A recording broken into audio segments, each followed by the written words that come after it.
Thank you, Ambassador, Excellencies, ladies and gentlemen. It's a distinct honor to be here with you this evening to officially launch Cyprus' candidature for the Human Rights Council for the term 2025 to 2027. Our candidature, the first ever for this esteemed UN body, emanates from our long-standing commitment to protecting and promoting human rights, both domestically and within the framework of this organization. It reflects on the values of democracy, justice, and the rule of law, values that are deeply embedded in our society, and values that we share with all of you. In this very short presentation, I will answer three questions. Why Cyprus? Why now? And what do we plan to do? First, why Cyprus? Our standpoint on human rights is guided by the fundamental principles that all human beings are born equal in dignity and life, and that human rights are universal and indivisible. We consider the seat on the Human Rights Council as bearing significant responsibility. And this is a responsibility to work constructively with all member states, with the United Nations and other international stakeholders. And this is perhaps something that we have been doing consistently. Cyprus recognizes the objectivity, impartiality, and independence of the Office of the High Commissioner of Human Rights, and we are relentless in our support of the mechanisms of the Council. The guiding premise is that their role in identifying gaps and monitoring progress on human rights is indispensable. Moreover, since 2001, Cyprus has extended an open invitation to all special procedure mandate holders, and this is an invitation we continue to uphold.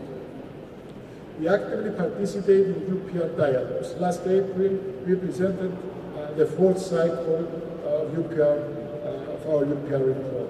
An internal process concerning the recommendations received is already ongoing. I'm confident that the vast majority of those recommendations will be supported and duly implemented. Therefore, our commitment is unquestionable. Our willingness to be an honest broker, a seeker of synergies, is firm. Our respect for the institutional setting, a given. We are thus ready to rise up to the task. Secondly, why now?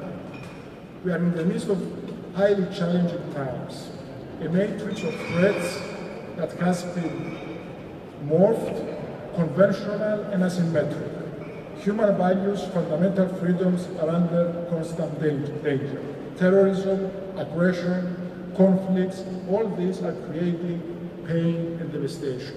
At the same time, emerging technologies provoke ethical dilemmas and can be a challenge to human rights.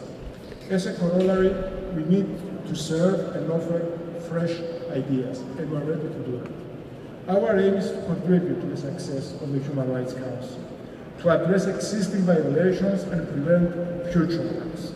And we will not shy away from this challenge.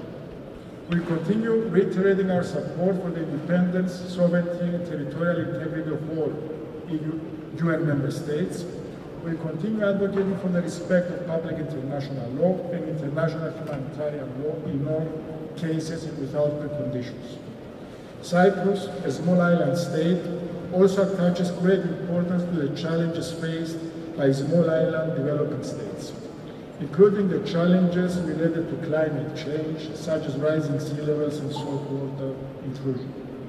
We'll do our utmost to support initiatives to tackle such challenges, including in the Human Rights Council. And I want to underscore that this is the first time that Cyprus is running. It will be a first time, if elected, to take on such an important role. Our candidacy has matured, and it has matured organically. Small states, island states have a role to play now in difficult times to show that we can, but also that we can be an effective contributor to this discussion. And the Republic of Cyprus is ready. Finally, what do we plan to do? Our campaign is based on three pillars: upholding the rights of the child, fighting gender-based violence and achieving gender equality, and protecting and promoting economic, social, and cultural rights. We are going to be focusing on the rights of the child, and Cyprus is committed to work with other countries to raise and ensure equal opportunities for quality education for all children without discriminations, including for children with disabilities and children with migration background. Safeguarding our children's welfare, especially by paying due diligence in protecting the rights of victimized children, is high amongst our priorities. As regards the second pillar, Cyprus has been vigorous over the years, both domestically and internationally, in advocating for fighting gender-based violence. We will continue to call for criminalizing femicide, condemning violent and abusive behavior against women, and guaranteeing the effective enjoyment of women's rights. It is our firm belief that achieving gender equality is advancing economic growth and social development. It is also structurally essential for realizing women's full potential. We will be applying policies and support efforts towards closing the pay gap between gender and dismantling any form of gender discrimination, combating sexist behavior and sexual harassment.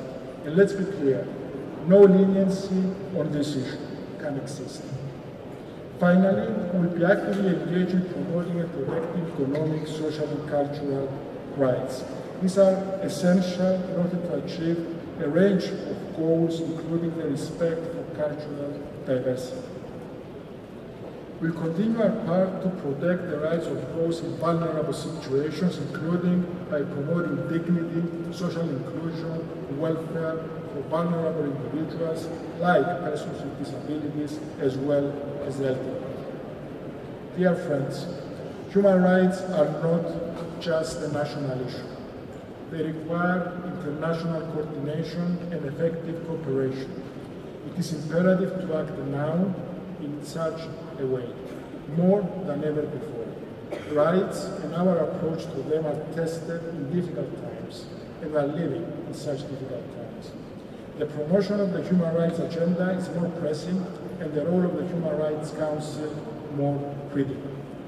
Cyprus recognizes the responsibility and is ready to assume such a role. We look forward to serving in the Council for the period 2025 to 2027, and we count on your support. Thank you very much.